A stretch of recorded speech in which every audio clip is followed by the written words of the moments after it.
شروع اللہ کے نام سے جو بڑا مہربان اور نہایت رحم والا ہے۔ امیر المومنین امام علی علیہ السلام کا ارشاد: زمانہ ماضی میں میرا ایک دینی بھائی تھا۔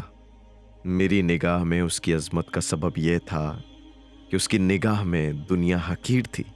وہ اپنے پیٹ کے دائرہ اقتدار سے باہر تھا، لہٰذا جو چیز اسے نہ ملتی اس کی خواہش نہیں کرتا تھا، اور جب مل جاتی تھی تو اسے زیادہ نہیں سمجھتا تھا۔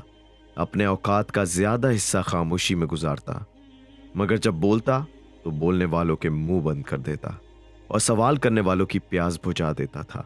وہ تھا تو کمزور اور کمزور ہی سمجھا جاتا تھا، مگر جب سنجیدگی کا موقع آتا تو جنگل کا شیر اور وادی کا اژدہا بن جاتا تھا۔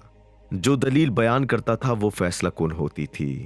جس کام میں عذر سن نہ لیتا اس میں کسی کی ملامت نہیں کرتا تھا۔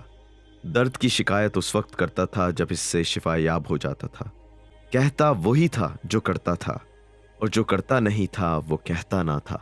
اگر باتوں میں مغلوب بھی ہو جاتا تو سکوت میں مغلوب نہیں ہوتا تھا۔ خود بولنے سے زیادہ سننے کا آرزومند رہتا تھا۔